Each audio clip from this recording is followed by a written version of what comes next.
Empaca tus cosas y lárgate. Deja la llave debajo del tapete. Yo vendré en la mañana, dijo su esposo. Pero él no esperaba para nada ese desenlace. Amigas, amigos, escuchen esta historia hasta el final.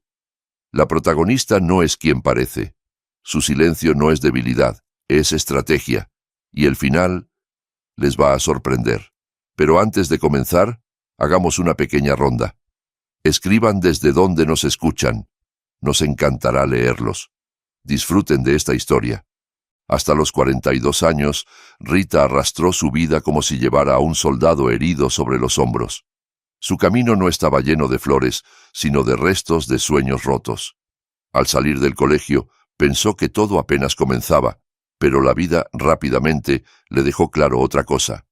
Mientras sus compañeras salían en citas y llenaban sus redes con fotos sonrientes de la universidad, Rita cargaba bolsas de la farmacia y aprendía términos médicos que ni las enfermeras conocían. Su madre había enfermado gravemente. El diagnóstico era cruel, sin esperanzas. Y cada día de Rita comenzaba no con café, sino con pañales, pastillas y papillas. No dejó la universidad ni a su madre. Estudiaba como podía, entre turnos nocturnos junto a la cama y fregando platos. Vivían con la pensión por invalidez de su mamá, que siempre desaparecía sin alcanzar para nada. ¿Trabajos extras? Ni pensarlo. No podía dejarla sola. Su madre ni al baño podía ir sola, mucho menos cocinar. Cuidar de una persona postrada no era un acto heroico, era simplemente una rutina sin escapatoria, y Rita la aceptó como su cruz. Cuando su madre empeoró, tuvo que dejar una de las materias y buscar trabajo. Entró como cajera en un banco, en la planta baja, donde todo era sonrisas forzadas y papeleo sin fin. Su papel era parecer amable, aunque por dentro solo pensaba, una constancia más y me pego un tiro. Pero no podía hacerlo, porque nadie más cuidaría a su madre. Luego su madre murió, y fue como si alguien apagara la luz en el cuarto. Un silencio raro, que no era paz, sino vacío. La libertad no llegó como alegría, sino como una cruda emocional. Rita, por primera vez, sintió que no sentía nada, como si fuera un fantasma de sí misma. El hombre apareció de la nada. Mauricio, un ingeniero común un poco agotado en una visita de trabajo, nada de flores ni promesas. Solo un día, en el comedor del banco, le extendió una taza de café y le dijo, «Se te nota que cargas el mundo en los hombros». Y Rita sonrió.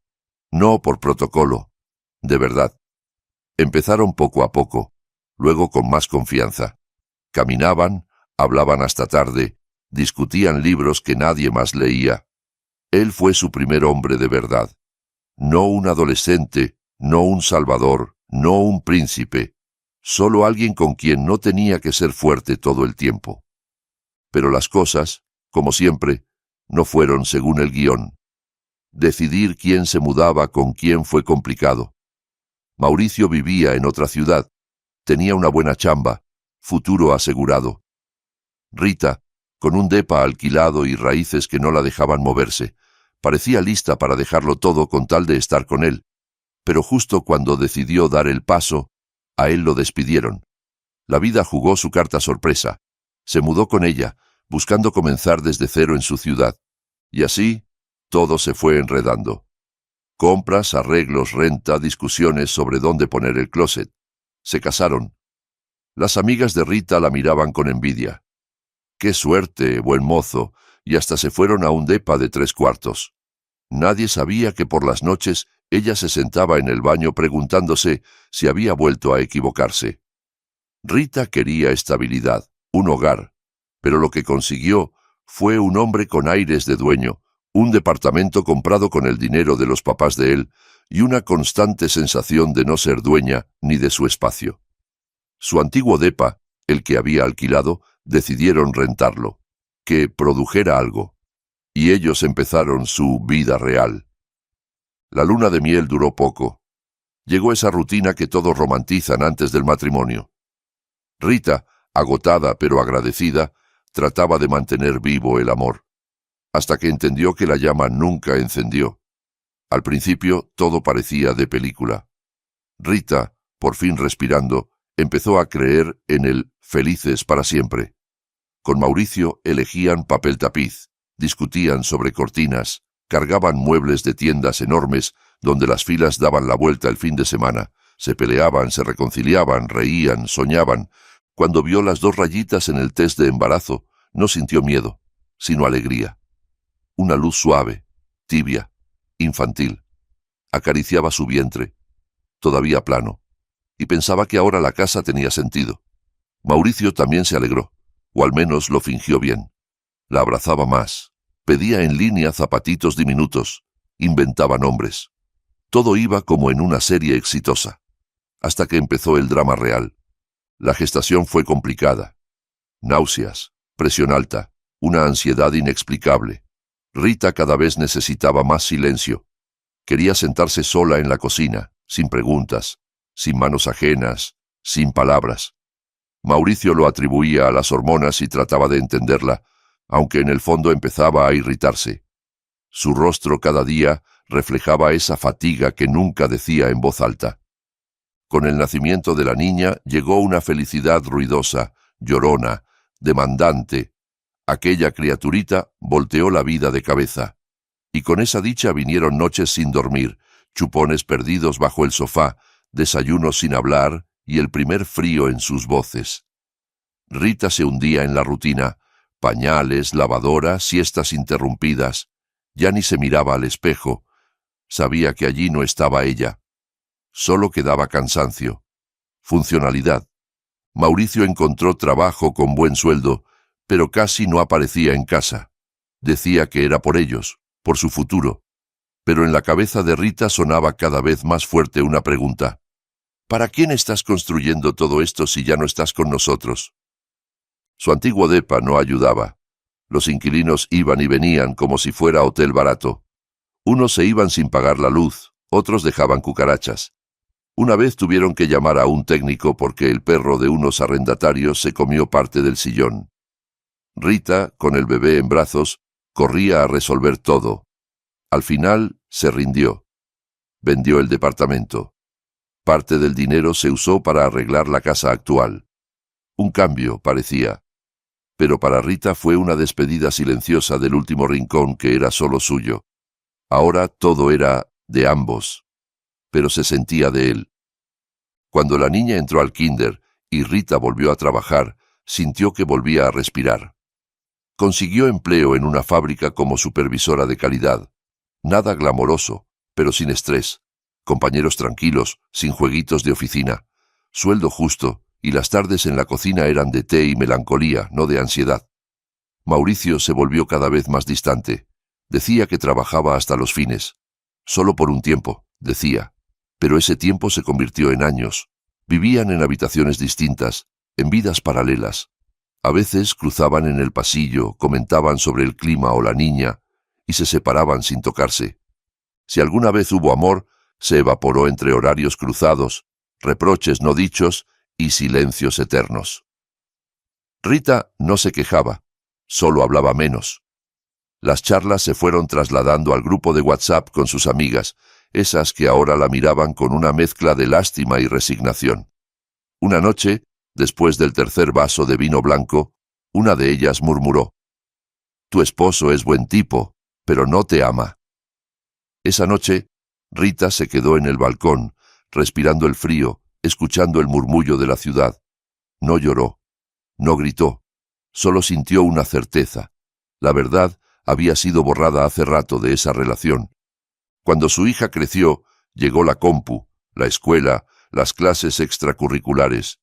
La familia parecía funcionar, pero estaba vacía. Mauricio llegaba tarde, comía de pie, no sabía ni en qué grado estaba su hija. Eso sí, cada quincena depositaba dinero en la cuenta de Rita, como si eso compensara todo. No era un alcohólico, no era violento, solo ausente. Rita aguantaba, por pura resistencia, porque alguna vez se prometió que no repetiría la historia de su madre, que no desaparecería en una familia, que no dejaría que un hombre la convirtiera en mueble, pero el rumbo iba directo a eso, y aun así algo seguía vivo dentro de ella. No era esperanza, era como una espera, la intuición de que algo estaba por pasar, que toda su vida no era más que un prólogo, que el capítulo real aún no comenzaba. Cuando su hija cumplió 11, la rutina se volvió tan monótona que podía oír cómo crujía el parqué de madera cuando cambiaba el clima. Todo tenía su ciclo: escuela, tareas, ropa limpia los domingos, cenas con lo justo. Rita se levantaba antes que todos para preparar el desayuno y era la última en dormir. Mauricio se deslizaba como un fantasma por la casa. Si se tardaba más de la cuenta en volver, ya no despertaba sospechas, ni celos, solo cansancio. Ya no discutían, ya no hablaban. Cuando Rita supo que estaba embarazada otra vez, no sintió alegría, ni miedo. Sintió confusión. Veía las 2 líneas del test y pensaba, ¿en serio? ¿Ahora? Justo cuando creía que podía recuperar un poco de aire. Se sintió como si alguien hubiese presionado reiniciar. Otra vez lo mismo. Pañales, desvelo, dolor de espalda y la sensación de que ella se quedaba atrás mientras el mundo avanzaba. Mauricio reaccionó peor de lo que pensó. Ni se sorprendió. Se sentó al borde de la cama, miró al suelo y soltó: «Rita, ¿para qué?» Habíamos quedado en que con una era suficiente. ¿Quedado?, preguntó ella con un fuego creciendo en el pecho. ¿Cuándo? ¿Dónde firmé eso? Él guardó silencio.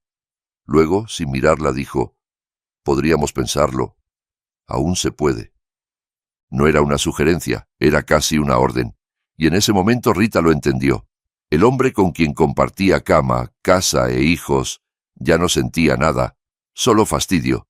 No quiso abortar, no gritó, no lloró, simplemente se cerró, empezó a ocuparse de ella misma, volvió a leer, a hacer yoga, eso que había dejado por falta de tiempo.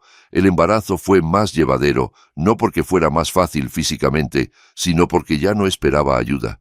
Ya sabía que estaba sola, y esa certeza liberaba. Mauricio seguía siendo correcto, pagaba cuentas, llevaba el súper, pero entre ellos ya había un muro, no de ladrillos, de silencio. A veces preguntaba: «¿Cómo estás?», y enseguida volvía a su celular. A veces su hija preguntaba por el bebé en camino, y Rita respondía sin tristeza. Ya no esperaba que la familia cambiara, pero sí sabía que su hijo tendría lo que ella nunca tuvo. Cuando nació el niño, todo encajó: su olor, sus manitas, sus gritos. Le dieron a Rita un nuevo propósito. No dormía, no se quejaba. Lo cargaba como símbolo de una vida que ya no pensaba ceder. Mauricio era como un invitado. A veces acariciaba al bebé, pero sin ganas. Nunca cambió un pañal, nunca se levantó en la madrugada, nunca lo llevó al médico. Estaba, pero no estaba. Hasta su hija ya lo notaba, y con ironía decía: «Papá, pareces visita. Vienes y ya te vas». Rita no respondía. Solo sentía cómo dentro de ella crecía algo que aún no podía nombrar. No era rabia, no era rencor. Era la claridad de que no había regreso. A veces pensaba que todo era una pesadilla, o una película en la que ella interpretaba a una extraña, pero número. Era real, cruda, sin pausa ni botón de adelantar.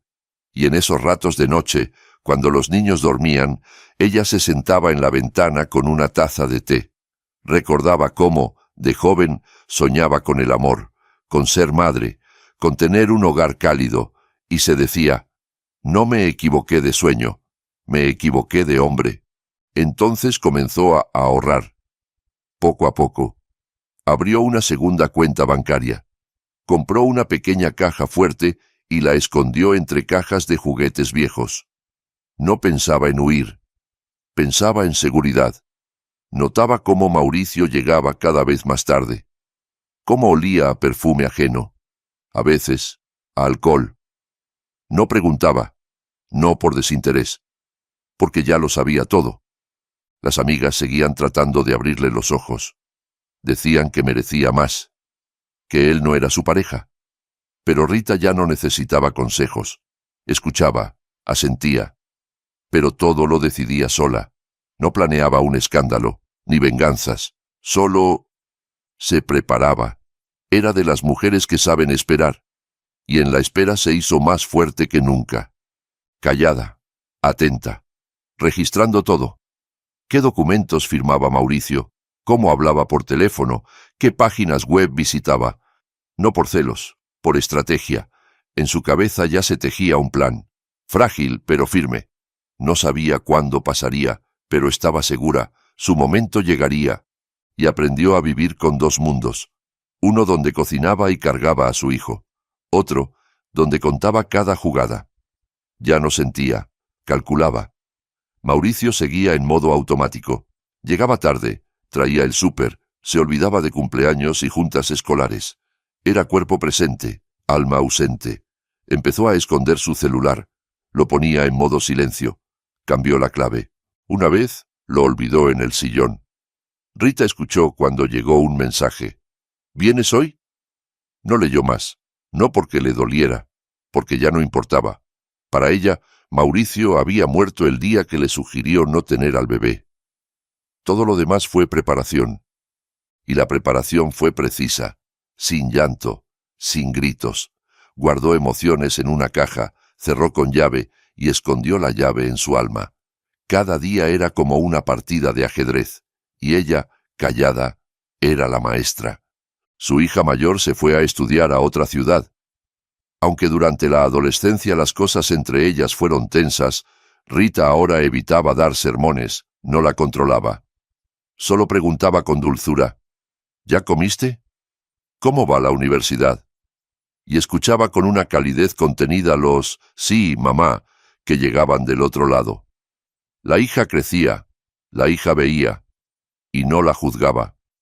Mientras tanto, Mauricio desaparecía más seguido. Decía que eran reuniones del trabajo, cenas con clientes, eventos. A veces volvía borracho, sin hacer escándalo. Solo se echaba en la cama, de espaldas, como si la vida se le hubiera escapado. Rita no decía nada, solo observaba, esperaba. Hasta que llegó ese día que Rita recordaría palabra por palabra. Era primavera, tarde en la noche. Afuera la nieve empezaba a derretirse, o la lluvia fría, según donde vivas, y en la casa flotaba el olor a cigarro barato y a perfume ajeno. Mauricio entró, saludó mecánicamente al hijo y soltó una frase extraña. Deberíamos hacer algo para celebrar nuestro aniversario. 10 años. ¿Vamos a algún lado? Rita lo miró como si no lo conociera. Su cara estaba roja, su mirada inquieta. Parecía querer decir algo, pero sin saber cómo empezar. «Vamos a cenar», dijo, «solo tú y yo, para hablar». Era sorprendente. Primera vez en años que proponía algo así. Rita aceptó, aunque en su pecho algo se tensó. No por el plan, por su tono, por su distancia. En el restaurante comieron casi en silencio. Hablaron del lugar, de la ensalada, de la música, como dos desconocidos tratando de fingir que alguna vez fueron pareja. Mauricio entonces se recostó en la silla, suspiró y lo soltó. «Voy a pedir el divorcio». Lo dijo sin enojo, como quien informa un resultado, como si entregara un informe de fin de mes. Sus ojos recorrieron el rostro de Rita, como esperando que explotara. Un grito, una lágrima, un porqué. Pero Rita solo asintió. Ya lo sabía. Desde antes, mucho antes. «Vivimos como extraños», añadió él, justificándose. «Estoy agotado. Tú también. Los niños no sienten amor. ¿Para qué seguir?» Rita lo miró y no dijo nada. No porque no supiera qué decir, sino porque no valía la pena. Ese hombre se había ido hace años. Que lo aceptara por fin. Era un alivio. «Está bien», dijo por fin ella, serena. «Si quieres el divorcio, así será». Mauricio se quedó en shock. Su cara cambió como la de un niño al que no retan por romper algo si no le dicen «no importa». Intentó retomar el control. «Entonces vuelvo el domingo. Para que tengas tiempo de recoger tus cosas, sin dramas. Esta es mi casa. Sabes que la compré mucho antes de casarnos. Es evidente». No la miraba a los ojos. Hablaba con ese tono de falsa compasión que causa náuseas. Sé que con tu sueldo puedes alquilar algo sencillo en las afueras. Con el niño no será fácil, pero tú eres fuerte. Si te portas bien, quizá te pase algo para la despensa. Por suerte, tu hija ya tiene beca. No pasa hambre. Se las arreglarán. Rita solo asintió. Su cara no mostraba nada, ni sorpresa, ni tristeza, ni enojo. Mauricio creyó que estaba en shock, pero Rita ya había estado ahí mentalmente. Lo había previsto todo. Solo esperaba el momento. Cuando él se fue, ella no se puso a empacar. Fue al cuarto, besó a su hijo dormido, le acomodó la cobija. Luego fue a la cocina, se sirvió un té y sacó una carpeta del estante. Dentro había documentos, copias, extractos bancarios, papeles que había ido reuniendo por 2 años. Todo estaba listo. Una vez, Mauricio le dio un poder notarial general porque no podía ir por unos papeles de su hija. Firmó sin leer. Andaba distraído, justo cuando estaba con su aventura con una rubia del trabajo. Rita entendió entonces que el tiempo jugaba a su favor. El día que él soltara la cuerda, ella ya estaría en la otra orilla. Las palabras de él en el restaurante solo fueron la excusa que necesitaba. Él pedía que ella se fuera. Pues bien, ella se iría, pero no como él creía. Al día siguiente, Rita y su hijo desaparecieron, sin escándalos, sin notas de despedida, solo se fueron. Mauricio volvió el domingo, casi con puntualidad. Llevaba una camisa nueva, una botella de vino. Se sentía aliviado, como quien deja una carga pesada. En su mente pensaba, ahora sí, empieza una nueva etapa. Imaginaba abrir la puerta, encontrar la casa vacía, las cosas de ella ordenadas, una brisa de libertad, nadie llorando, nadie reclamando, solo paz. Pero la llave debajo del tapete no estaba. Se sorprendió, pero no se alarmó. Sacó la suya, la de siempre. Intentó abrir, pero no giraba. Nada. Probó otra vez, más fuerte, golpeó. Nada. Entonces la puerta se abrió desde dentro, y frente a él apareció un hombre. Alto, espalda ancha, pelo corto, mirada firme. De esas miradas que dicen sin palabras, ¿estás seguro que estás en el lugar correcto? ¿Quién eres tú?, preguntó Mauricio retrocediendo. Yo vivo aquí, respondió el hombre sin parpadear. Tú ya no. Mauricio se quedó mudo. Su rostro pasó del asombro a la desesperación. Esta es mi casa, balbuceó. Yo vivo aquí. Ya no, compa, dijo el otro con calma. Ahora vivo yo. Y sé muy bien quiénes son mis vecinos. Y tú no lo eres. Mauricio se quedó inmóvil. Tragó saliva. Miró el edificio como buscando explicaciones. Luego intentó justificarse. Nombró documentos. Habló de la fecha de compra. Agitó las manos como si eso sirviera. El hombre lo escuchaba sin moverse. Ve y llama a la policía si no crees. Todo está legal, le dijo con frialdad. Mauricio se fue, pero volvió a las pocas horas, con su nueva novia, esa por la que había roto todo. Ella, incómoda, envuelta en su bufanda, fingía empatía, pero mientras él forcejeaba la cerradura, ella empezaba a entender que había elegido mal. ¿Seguro que no te equivocaste?, dijo ella con la voz temblorosa. No era preocupación, era miedo. Miedo de haberse unido al bando perdedor. No puede ser, musitó Mauricio. Esta es mi casa. Yo la compré antes de casarme. Tengo todos los papeles. Pero ella ya daba un paso atrás. En su cara se leía: esto no es lo que prometiste. Esa noche durmió en casa de un amigo. No pegó ojo. Pensaba en 1000 teorías, en fraude, en errores. Al día siguiente fue a la empresa donde trabajaba Rita. Allí lo atendieron con cortesía, pero con distancia. Le informaron que Rita se había ido hacía casi un año, sin explicación, sin rastro. Fue a la escuela, buscó al niño, querían respuestas, pero le dijeron que ya no estudiaba allí. Lo habían inscrito en otra institución, desde hacía casi 2 años. ¿Dónde? No podían decirle. Normativa, privacidad. Para todos él era un desconocido. La última esperanza era su hija. Le marcó. Escuchó su voz, fría, distante. Papá, no sé nada. Tengo parciales. No me molestes. Clic. Llamada terminada. Mauricio se quedó en la parada del bus mirando al suelo. Sentía que el piso se deshacía bajo sus pies. Todo lo que creyó suyo se esfumó. No tenía dirección, ni números, ni familia. Por primera vez entendió.